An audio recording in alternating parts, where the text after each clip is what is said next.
people in the world today, there's always someone getting a raw deal. I'm your new host, Anthony Castaneda. This is Raw Deal, and these are their stories. This deadbeat person turns out to be a law enforcement officer. There's a fire! Get out now! We were at number 2 with our million seller right under the Beatles. She would say, I'm gonna get you, I'm gonna screw you so bad. There's nothing but smoke and flames coming from that part of the building. I haven't seen a penny off of the sales. It pretty much ruined my clean record. Oh my God, there goes everything I own. The industry swept us under the rug. I got the raw deal, pal. That's what I'm battling right now. That's my raw deal. I've had nothing but raw deals.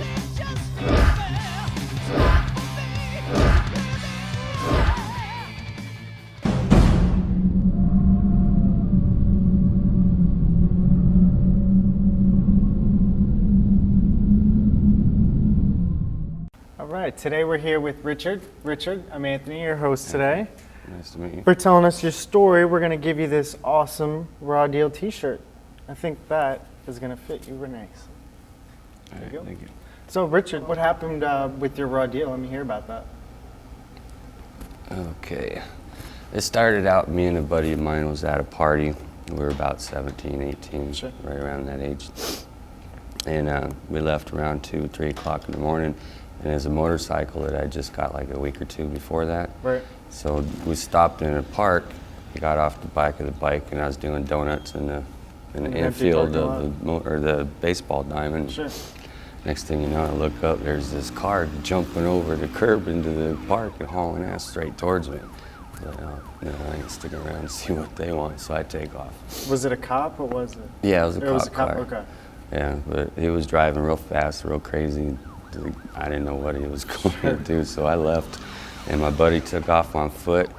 And it was what was it called? Sears Park in Tucson. Okay. And there's a lot of dead-end cul-de-sac streets down Were through you that familiar area. with the area? I grew up there. Okay, so you knew the ins and outs. Yeah, I'd have never been caught. But what happened, I was going through dead-end streets between the houses and up into another street. So Okay. it was about a 45-minute chase. They had it all on video from the cops' cars. And after about 30, 40 minutes of it, I pulled in at my grandma's house. Right. And I just about pushed the bike through the fence to go in the backyard, and then the helicopter got a spotlight on me. Because there was no cop cars in view at that point. Were you Yeah, worried just- at the time that you were going to get arrested, or did you think you were going to get away? No, I figured I was getting away. Yeah. Because they couldn't get to, they couldn't go to the places I was going. And when the helicopter spotlighted me, I was pretty much done then, because they won't lose you. Right. But I went out, I drove away again, went up another alley and towards the school that I went to as a kid, and it must have been the day before that, they just added those pylons for parking stops, and that's what I hit. I hit that pylon, went over the motorcycle, the wind visor broke my nose. How fast I landed. were you going when you hit that? I couldn't have been going that fast. Okay. It was when I come out of an alley through a Right. parking lot between a church and a Ace Hardware that was there. It used to be an empty driveway, but Not anymore. not anymore. But that's what stopped me. And then I woke up because the pressure when I hit my face on the wind visor Right. busted my nose, knocked me out, and I landed in a patch of bear cactus, which it's got like thousands of needles. Painful. And little tiny ones. That sucked. So But- after you fell over the bars, did you get knocked out? Were you unconscious? Yeah, I was Okay. unconscious. I got woke up by the dog dragging me out of the cactus. Really? The police dog. Now, did you get any medical attention? No, no. No, they just threw you in jail? Did anyone ever tell you what you were being arrested for? Well, at that point, it was running. Right. Felony No. flight. Did you think that they were just coming to you because you were doing donuts in the Yeah. baseball infield? Yeah, that's So what I after figured. you get arrested, did they tell you what charges you were facing? Yeah, I got a DUI, which that was a $250 fine. Right. I lost my license for 30 days. Wow. And that was the extent of that. And I ended up doing 3 years on the felony flight. They offered me 5 years straight. I was So like, they gave no. you 3 years for running from them?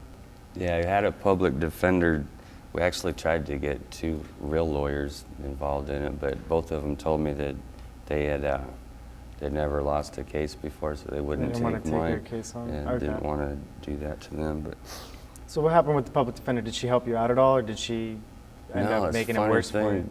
The public defender, when they first got out of law school, he worked with my grandfather, and then I just thought about this a few weeks ago too, that well, my grandfather ended up opening his own firm and leaving him in the public defenders. He might have had a grudge because he didn't do his job. So you thought it was a personal grudge maybe Yeah, against you? yes, because he didn't really do much in trial. And then plus, if you try and defend yourself in a court, they don't let you say stuff because they'll put you in jail for contempt of court Right. and declare a mistrial and screw you up anyways.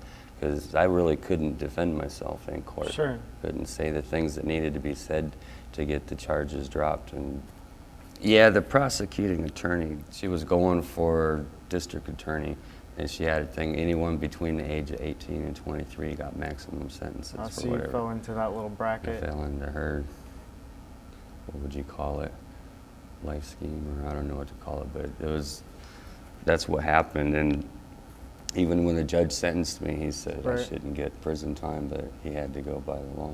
Now, later on, after some time had gone by, did you find out anything about your case?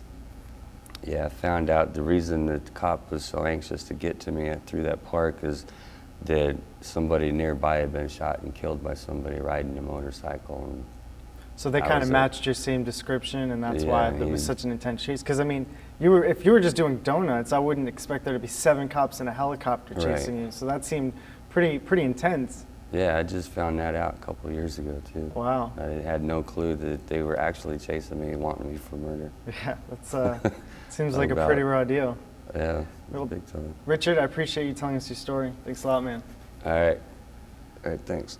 And now it's up to you. Go to myrawdeal.com now and vote for which story you think got the rawest deal. It might be story number 1. It could possibly be story number 2. It could even be story number 3. It's all up to you. So go to myrawdeal.com now and vote. I'm your host, Anthony Castaneda. Thanks for watching.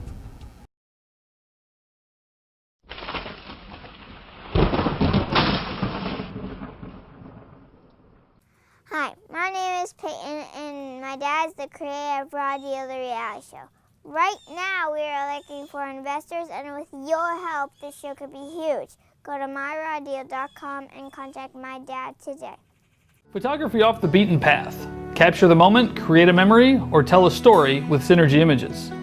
Larry Flynn is experienced in everything from nature to lifestyles to weddings. Larry crafts the widest spectrum of moods and feelings through his photos. Contact Synergy Images at 407-616-0064 or go to the website at www.larry-flynn.com. Capture your moments today with Synergy Images. Oviedo Towing is on call 24 hours a day, 7 days a week. We are certified towing and recovery specialists with over 10 years experience. We offer light, medium, and heavy-duty towing. All of our operators at Oviedo Towing are PWOF certified and fully insured. You know it, we'll tow it. Call Oviedo Towing at 407-671-8818 or visit the website at oviedotowing.com. Tow your problems away today with Oviedo Towing.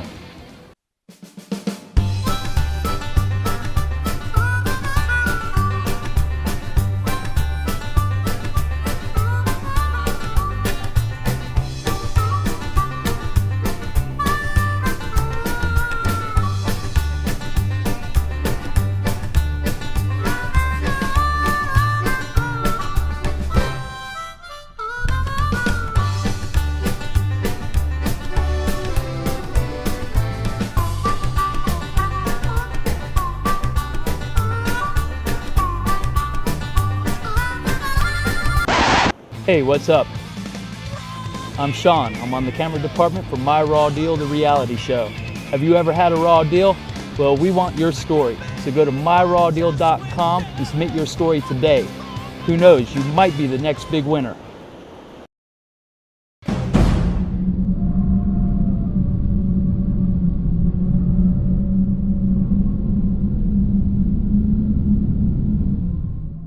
Today we're here with the lovely Yetta. Yetta, thank you for making it out here to tell us your story. Thank you. We're going to give you this Raw Deal t-shirt as a token of our appreciation. Excellent. I know you'll like it. Yes. Thank you. So tell me a little bit about yourself. Where are you from? Originally, I'm from Maryland. Okay. Moved to Florida in '89 All right. and developed a little bar business. Very cool. And we did a lot of rock and roll bands, and then sold the bar, and then went into the health industry. Very interesting. Yeah, alternative health care. Great. Did that for about 10 years, and then I did a terrible thing and bought a restaurant. Uh-oh.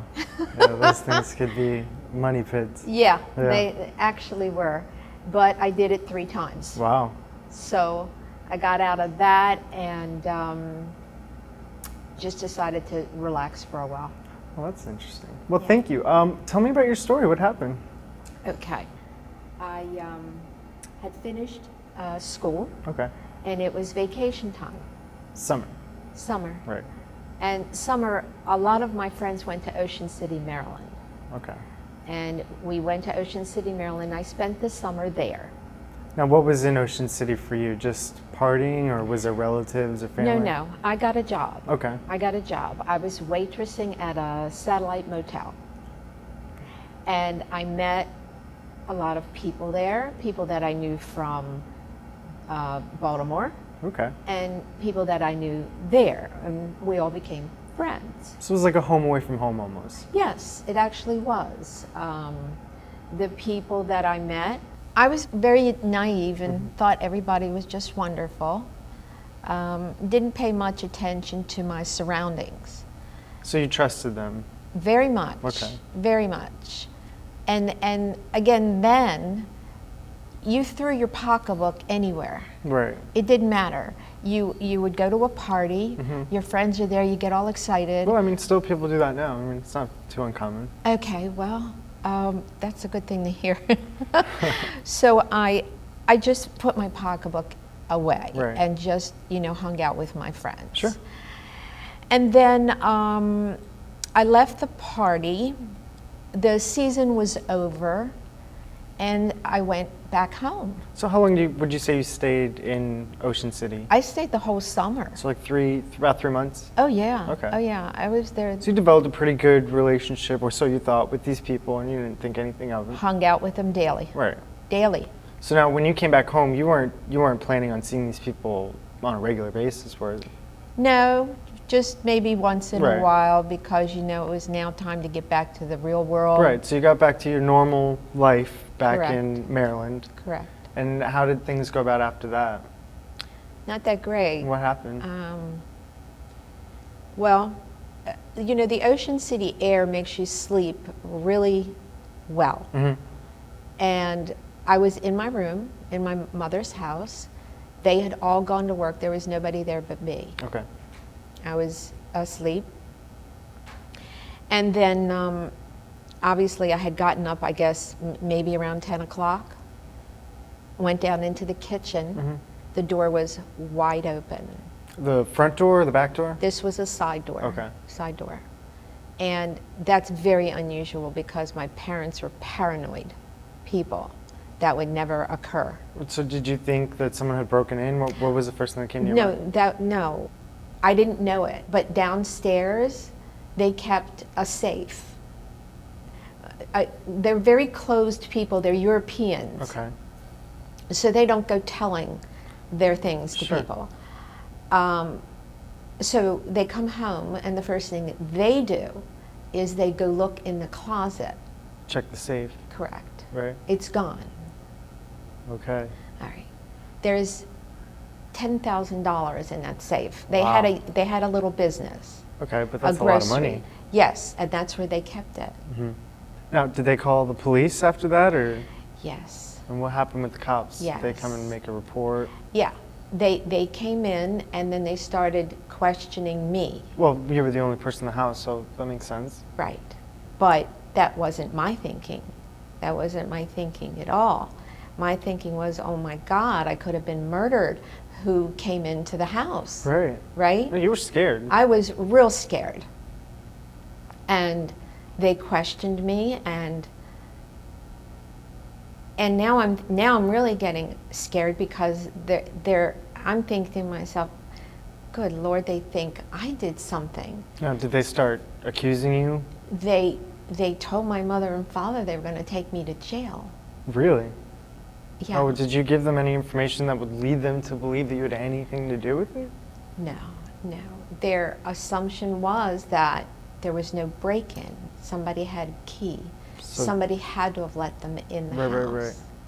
And my mother and father are just sitting there listening to this, and they're ready to take me to jail. Now, did you know of anyone that had a key? Did they know of anyone that might have had a key? No. Okay. No. So how did this all play out? Did someone get arrested? Did they find out who did it? They took me to jail that night.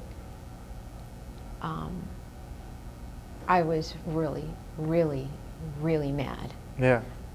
I wasn't mad at the police, I was mad at my mother and father. Because they let them take you away, didn't they? They let them take me, Right. and they actually believed that I did it.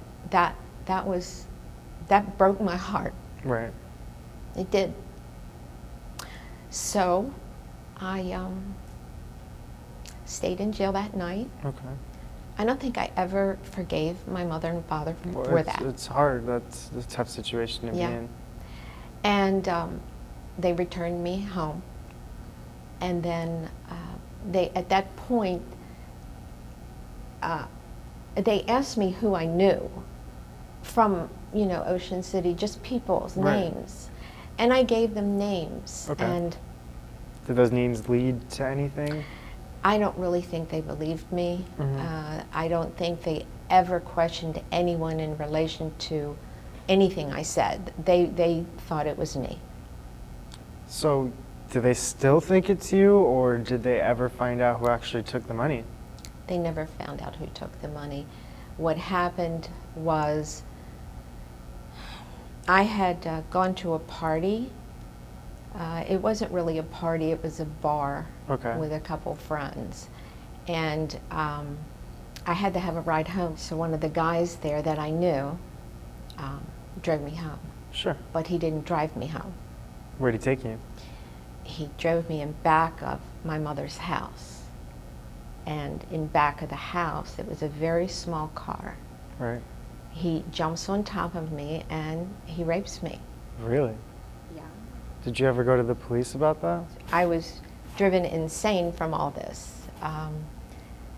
So I go into the house not knowing what to do. I go to bed. Yeah. And I found out later the person that did that, Right. he was the one that actually stole the money. So this same guy who, violated you Correct. also came in your house and ended up stealing your parents' safe. Yes. So Yeah. he did a lot of damage to you. He did. Ruined your life. Yes. My parents put me in jail. This guy that raped me, he's the one that stole the safe. Right. He's the one that caused all the turmoil in my life. The police did not believe me. Your My- parents still don't believe you. My parents never believed it. They always thought I had something to do with it. And I called the police actually several times and gave them this man's name. I said that he was the one that actually took the safe.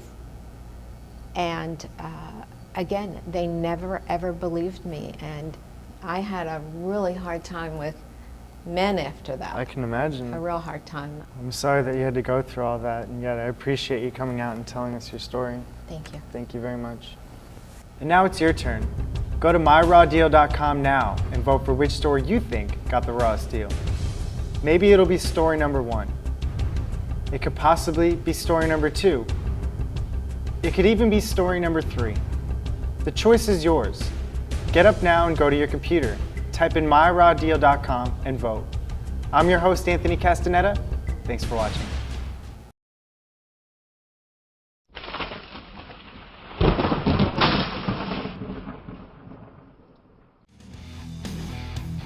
Orlando's favorite painter, J. Pons Painting, is on fire, servicing all of Central Florida. When you want more than just a painter, call J. Pons Painting at 407-953-8943.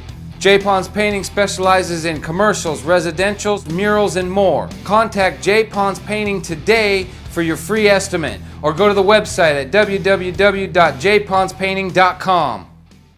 Hi, I'm Dominique, the Slaker for Raw Deal, the reality show. Have you heard about our merchandise?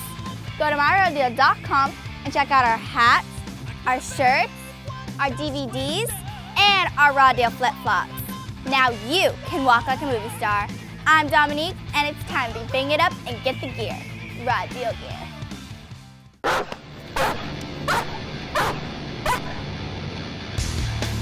Learn protection. Go to SWATtrainingOrlando.com. Want concealed weapons permits? Then go to SWATtrainingOrlando.com. We specialize in bodyguarding, security, mixed martial arts, and much, much more. Get protected worldwide at SWATtrainingOrlando.com.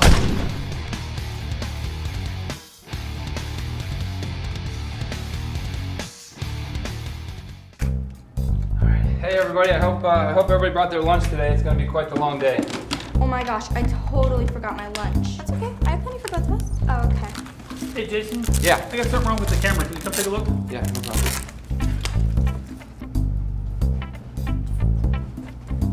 Oh man,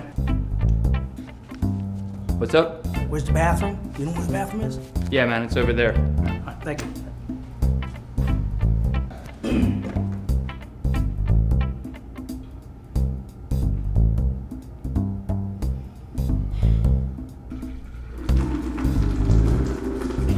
That's a good flow.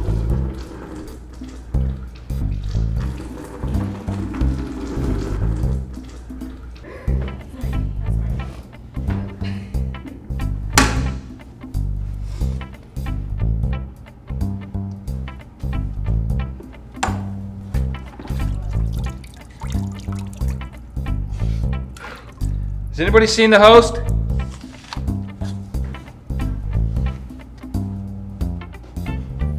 All right, man, that's exciting. Coming back to my raw deal. I'm glad they're having me back. Yeah, man, getting ready for the stage, the big stage. All right, get some tickets to the gun show. Smith and Wesson. Yeah, that's what I'm talking about. Hey, this is Mike Corbin, Season 1 host.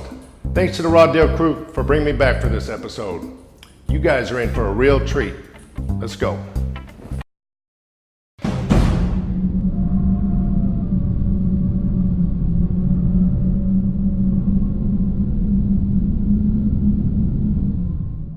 Justin, for coming to our studio, telling your story, you get a Raw Deal t-shirt. Sweet, man. Appreciate it. Mind if I put this thing on? Go right ahead. Awesome. Justin, welcome back, man. The shirt looks great. Hey, thanks, man. Does this make me look fat? Looks good. All right. So what do you do for a living? I'm a landscaper. What do? You plant trees? I do a little bit of everything, man. I throw a little bit of sod here and there. I cut down trees. I like climbing with spikes. Mainly use the boom lifts on the trucks. But if I got to get down and dirty, I'll throw the spikes on here and there. Tell us your story. Well, I started off my day one day, about 6 o'clock. We go into work, we get our schedule for the day. And we have to throw about 44 pallets of sod, which is cool, average day. 44 pallets, that's a big truckload. That's a couple truckloads. Couple of truckloads. That's a couple truckloads. That's a lot of work. It's about 3 truckloads, full-size truckloads. Mm-hmm. Average time, maybe half a day, maybe the whole day, depending on where it is, how the shade is, how hot it is. Apparently this day was the hottest, 102 with the index.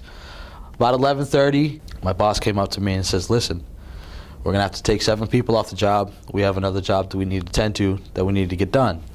So now we're down to 4 people. We get 27 thrown. We got 14 pallets of sod left with 4 guys. Now it's time to do double time the work. So around 1:30 comes around. There's no water on the truck now. We've now run out of water. Called my supervisor. My supervisor says, well, you guys are too far out. We can't run water out to you yet.